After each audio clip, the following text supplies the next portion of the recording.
Hey everybody, I am back today again to help you find some herbal solutions for fall allergy symptoms. And I'm also going to be talking about the Grow Your Apothecary monthly plant lessons that is starting September 4th as well. So yesterday I was talking about this goldenrod plant, and I want to talk about it some more today, plus stinging nettle. These are really great for allergy symptoms in general. And so I know people are having fall allergy symptoms here, mainly from the ragweed. As I mentioned yesterday, ragweed really is in bloom right now, even though you can't really tell because it doesn't have showy petals.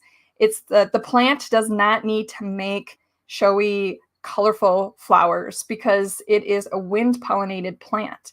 So when a plant is wind pollinated, they don't spend the time making colorful flower petals, big showy petals. They don't make nectar to attract pollinators because they don't have to. The wind does the work for them. So they're able to take all their energy and put it towards their pollen rather than the fun reproductive parts of the flower that we like to see. So ragweed does have flowers, flower petals. Ragweed does too, but they're just very small and tiny and not colorful.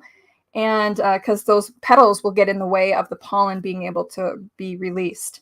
So the yellow flowers here, this is goldenrod, specifically Solidago canadensis. There's many kinds of solidagos out there, many kinds of goldenrod. This one just happens to be the one that's really prevalent here in west central Wisconsin, and it grows all over the place. It grows all over the world. Some people consider it a weed because it can grow really rapidly in fields, and places that get disturbed from like construction can also be a place where it really seems to take over and bloom. But it divides by, sends out runners, sends out shoots, the rhizomes, the stolons, they get, the plant can really spread well through the underground root system as well as through seed, but they can all be connected underground. So that's how it can spread so well. So you can use the flowers or the leaves or together, and it dries really, really well. And the flowers will, as they dry, kind of puff out. They kind of remind me of a dandelion puff. It gets like a whitish color and puffy, and it can kind of float around your house. But I find that if the flower isn't been open very much, that doesn't tend to happen as much. It usually happens through for the part of the flower that's been open and blooming for a long time. If they're closed still, then it doesn't seem to dry and puff as much. And our stage is good to drink as a tea. So yes, this one has an anti-inflammatory properties as well as spring allergy relief, and also many other things out there as well that goldenrods can be used for. It's free here because it just grows. It grows in my yard. It just popped up and I let it grow.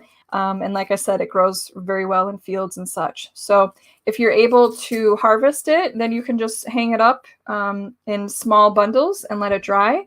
If you have too big of a bundle, it might not, it has a harder time getting airflow in the middle.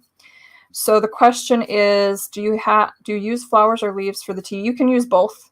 I use both when I make a tea. I made a tea this morning, an infusion, or the fancy word for herbal tea is tisane, potato. You can see how green this is. This is from the nettle, the stingy nettle that's in there.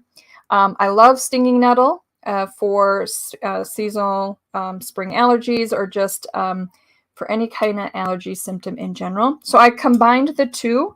I put some fresh leaves and flowers of the solidago, and then I had some dried nettle leaves that I added into. And so I let it steep, for a few minutes and drank some, but I also left it in there longer because the longer you leave it in, the longer the nettle will infuse, and the darker the color for the nettle infusion, the better. In my opinion, it seems to be stronger, of course, and works faster. So I had a kind of a weak tea this morning, and it worked really quickly and fast, and so does this nettle infusion. Sometimes I'll make the nettle infusion the night before and let it sit overnight, and then you have this really dark concoction in the morning and can drink it. So the stronger nettle infusion can be a kind of a diuretic, meaning it can stimulate the increase in urine output. But for me, it's really the same as what coffee does. They're both diuretics. So just something to keep in mind. And yeah, they both can be used together. I let this fresh also steep in here for a long time. The flavor of fresh flowers and leaves as a tea is very mild. The water gets a little bit of a yellowish color, just, very faint, and it's very mild. So does the stinging nettle need to be young leaves, or can it be picked now and dried? I tend to pick it before it goes to seed, because after it starts to flower, yes, it really does have a flower. It's also wind pollinated, so it doesn't need much for showy blossoms. And it's in flower right now, and then it will go to seed. And I've noticed that the nettle leaves are they get much smaller, narrow. They're not as vibrant green, probably because all of the energy of the plant is going into those reproductive parts to make the seeds, and less into the leaves. So I did go pick some fresh leaves out there the other day to add to my tea, but mainly I do that before they seed, because especially in the spring, they're so rich and green. It just seems, to me, it seems like it's just, at this time of the year, it's just kind of it looks like a tired plant, right? It just, the leaves are much, much smaller. And the seeds of nettle are used for adrenal fatigue, and to give you like a boost of energy. And I really just want the leaves for that. So yes, you could pick the dried. You can pick nettle at this time of the year, but like I said, it's just, they're much smaller. The leaves are much smaller, and there's like fewer of them up along the stem as well. Can you also use the dried goldenrod for tea? Yes, absolutely. You can use both, fresh or dried. Absolutely can use both. So yes, my dried nettle here is fresh or dried. I picked it from my garden, and also a friend of mine also had a big supply of it too, so I was able to purchase from a friend. But Mountain Rose Herbs is also my other go-to place to purchase things if I need extra herbs for my apothecary. And they also have a solidago tincture and dried solidago as well in their supplies. If you can't find this, or have access to it, or can't find time to go harvest it, that happens sometimes too. So for those of you who are looking to grow your apothecary, I have good news. September 4th, I start the Grow Your Apothecary monthly plant lessons. And so I'm just going to describe this program to you that I have going. And if you join this in September, you'll get the monthly plant lesson, because I'm doing the plant lessons in alignment with the moon cycles. So every Sunday before the full moon will be a new plant lesson. I'll be in Zoom live doing the lesson. It's about a 45-minute lesson, and then time afterwards for the participants to share their experience with the herbs.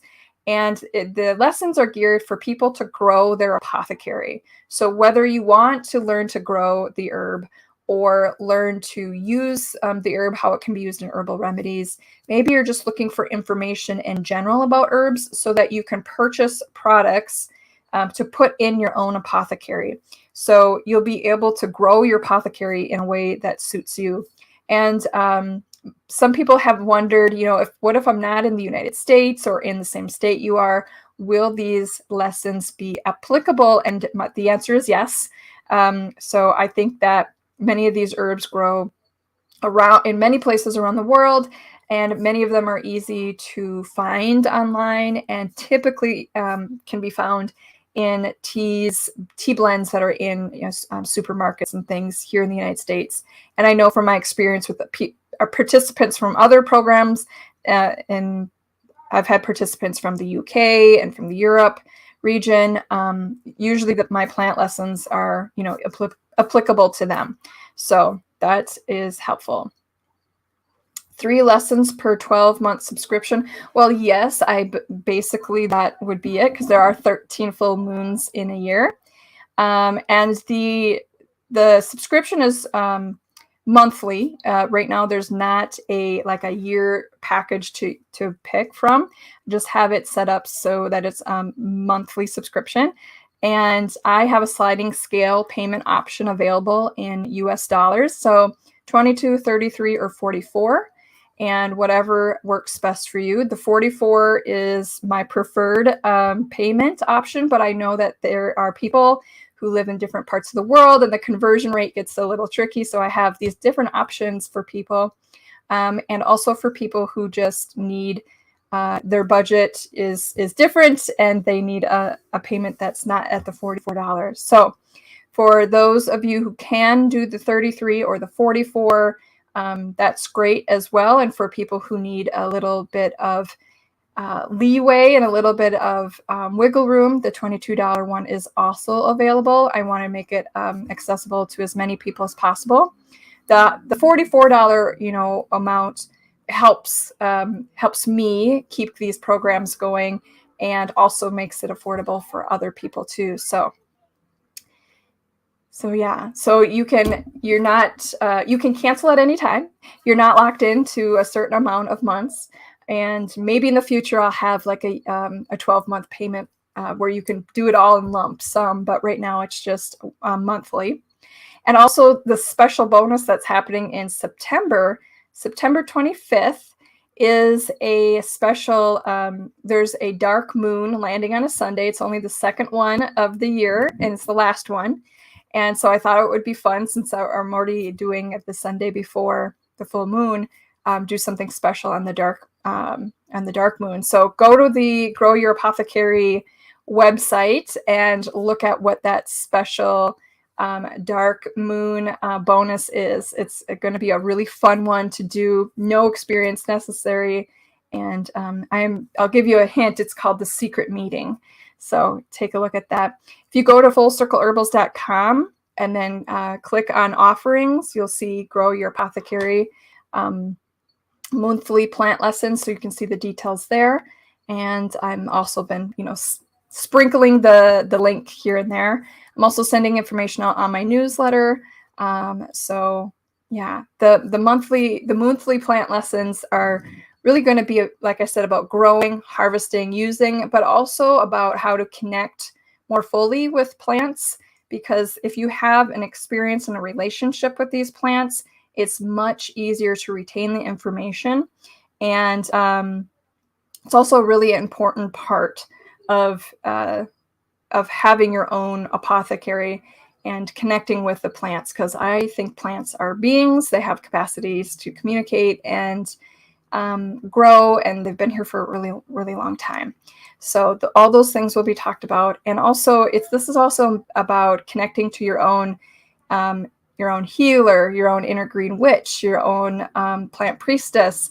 And if you haven't had a chance yet, I do have an Herbal Pathways archetype quiz. It's free, and you can see which herbal pathway archetype aligns with where you are at right now with your herbal pathway. So herbal healer, plant priestess, green witch, and then you get this fun free report that comes with it. So again, you can find all those details on my fullcircleherbals.com website. Let's see. Oh, is there a place to get the replays and the recordings? Yes, I will send the video replay link through email. So afterwards, everything will come through email. The reminder that we're going to be going to do a live video lesson, and also the replays there. Everything will come through email. And the first plant lesson will be on wild black cherry. I've just had such a interesting relationship with wild black cherry, and since we purchased our new home about a year ago, we have a wild black cherry tree here. I've been able to get to know it more and use it more, as well as the herbal information I already knew about it. So I'm going to be sharing all those things about it, and some of the experiences I have with the plants are not always like super fun for me to talk about it, and you'll learn more about that with the wild black cherry, how at first I was just like, oh, it's just that tree, and then I've come to like really be grown to appreciate it much more. So you think an herbalist and a plant priestess has this beautiful relationship with each plant and herb, but sometimes I have this kind of preconceived view of the herb, because that just all this time that I grew up around these particular plants, some of them have been told to me to be like poisonous or not helpful or just junk trees. And I've had to kind of wake up and realize, hey, I have to change my perspective on this. This is not the only story I can tell myself about these plants. So, yes. So some of these plant experiences are surprising to me as well. All right. Well, that's all I have for you today on these two wonderful herbs for seasonal allergies. And I just want to say nettle in general has amazing vitamins, minerals, trace minerals, all these things that can also be very beneficial to our health as well. So I love my nettle, and I love you too. Don't get me wrong. I love you all. All right. Thanks for watching, everybody. Take care.